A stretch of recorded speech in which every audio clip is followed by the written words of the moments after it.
Bismillahirrahmanirrahim. Assalamualaikum warahmatullahi wabarakatuh. Bismillah, alhamdulillah. La hawla wa la quwata illa billah.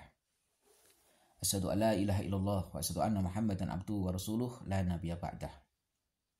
Allahumma salli wa sallim ala sayyidina wa maulana Muhammadin wa ala alihi wa ahli baitihi wa sahbihi ajmain. Saudaraku yang dimuliakan Allah Subhanahu wa taala, yang dirahmati Allah Subhanahu wa taala. Tidak bosan-bosan saya mengingatkan diri saya sendiri dan juga sesama kaum muslimin, mari kita tetap tingkatkan persatuan dan kesatuan kita sesama umat Islam, khususnya Ahlus Sunnah wal Jamaah. Seperti kita ketahui, sampai hari ini, sampai menit ini, sampai detik ini, gerombolan-gerombolan pemecah belah umat Islam, mereka gerombolan-gerombolan para pengikut Abdullah bin Ubay bin Salul, ya, orang-orang munafik yang mereka bertopengkan sebagai umat Islam. Mereka mengklaim dirinya sebagai pejuang pelurus sejarah, tapi sesungguhnya mereka ini adalah pemecah belah umat Islam. Mereka tidak pernah ridho, mereka tidak pernah tenang melihat persatuan dan kerukunan, keharmonisan yang terjalin di antara umat Islam di negeri ini. Mereka merasa apa yang mereka lakukan itu adalah suatu kebenaran, sehingga bagi orang-orang awam yang mereka minim ilmu pengetahuan, mereka tidak mendapatkan hidayah dari Allah, atau memang sudah dasar dari awalnya mereka tidak menyukai Islam, mereka sangat bangga menjadi pengikut-pengikutnya, menjadi pendukung-pendukungnya, mereka menjadi ikut-ikutan untuk mencaci maki, untuk menghina, untuk memojokkan, untuk mencari-cari kesalahan-kesalahan daripada para habaib yang ada di negeri ini. Saya mengingatkan pada diri saya sendiri khususnya dan kepada kaum muslimin pada umumnya, mari kita tingkatkan dan kita rapatkan barisan kita untuk tetap kita menjaga persatuan dan kesatuan kita, khususnya Ahlus Sunnah wal Jamaah. Ya, kita tetap mencintai para ulama kita yang ada di negeri ini, baik itu ulama-ulama yang asli pribumi, asli Nusantara ini, ataupun para habaib, para keturunan-keturunan Pak Alawi yang ada di negeri ini. Mereka banyak berkontribusi, mereka banyak berjasa untuk negeri ini. Seandainya ada satu atau dua oknum yang melakukan kesalahan, ya maklum saja, manusia tidak ada yang maksum, karena sama-sama kita ketahui yang maksum hanyalah Rasulullah SAW.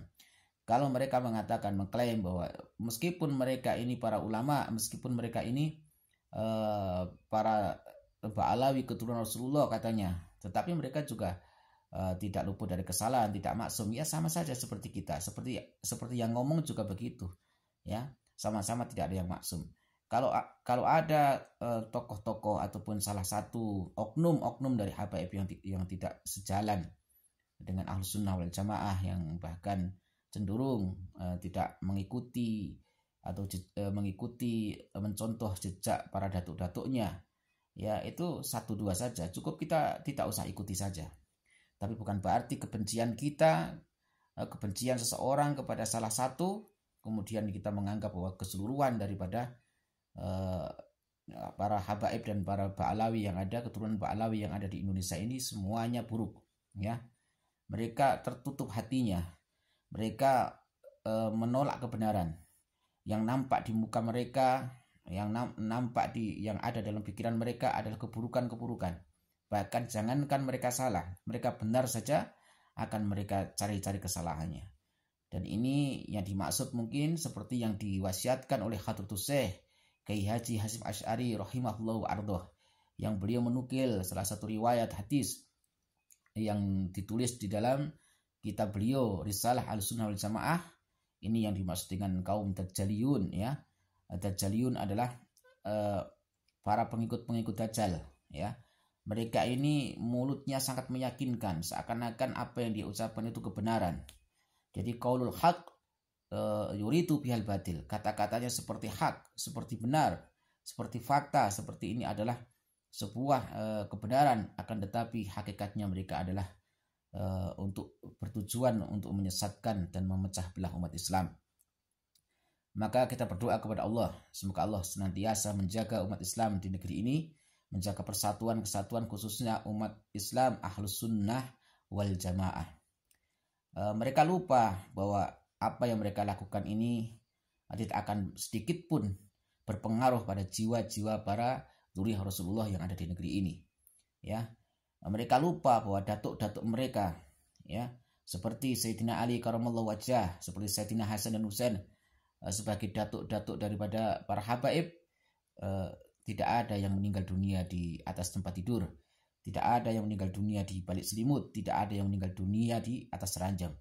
Mereka meninggal dunia di dalam peperangan, di medan pertempuran dalam membela kebenaran. Ya, mereka semua adalah para pejuang dan mereka semua adalah kekasih Allah Subhanahu wa taala. Inna awliya Allahi la khaufun alaihim wa lahum yahzanun. Sungguhnya para wali-wali Allah tidak ada rasa takut sedikit pun, tidak ada rasa sedih sedikit pun, meskipun gerombolan para pencaci maki, para pembatal nasab Ali ini setiap hari, setiap detik mereka mencaci maki, mereka melakukan upaya untuk membunuh karakter mereka, sedikit pun tidak akan membuat hati dan jiwa para dzurriyyah Rasulullah yang ada di negeri ini ciut, karena mereka apa yang mereka lakukan ini adalah semata-mata untuk mencari ridho Allah Subhanahu wa taala. Di balik kekurangan-kekurangan ataupun kesalahan-kesalahan yang dilakukan oleh salah satu oknum-oknum daripada para habaib, tetapi tidak mengurangi kecintaan umat Islam khususnya Ahlussunnah wal Jamaah yang mereka masih waras pikirannya bahwa juga banyak kelebihan-kelebihan dan juga banyak jasa-jasa beliau para dzurriyyah Rasulullah, para Alawi untuk negeri ini. Maka apapun yang mereka lakukan ini, mereka juga lupa bahwa apa yang mereka lakukan itu akan kembali kepada diri mereka sendiri. Mereka bertujuan untuk melakukan pembunuhan karakter. Bahkan saat ini sudah mulai putus asa. Mereka menggunakan cara-cara ancaman, cara-cara kekerasan, ya, untuk membuli, untuk mengintimidasi para muhibbin-muhibbinnya, ya, para pecinta-pecintanya. Mereka tuduh kita muhibbin ini sebagai budak-budak Yaman, budak-budak Ba'alawi, ya.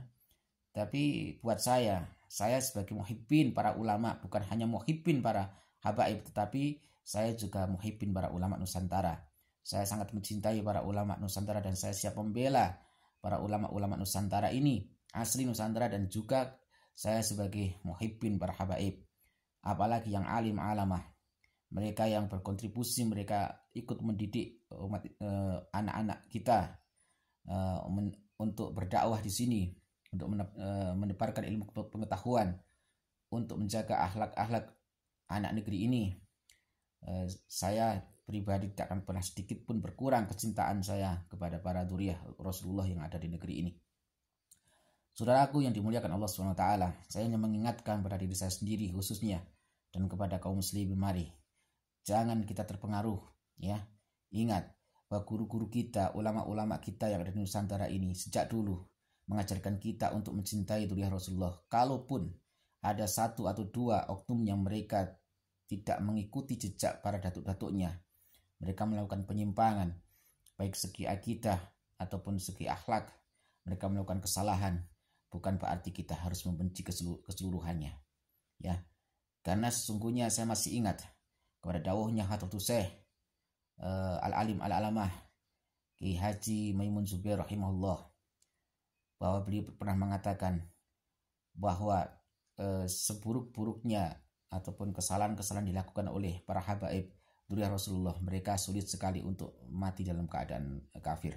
Maka ini yang akan saya ingat. Dan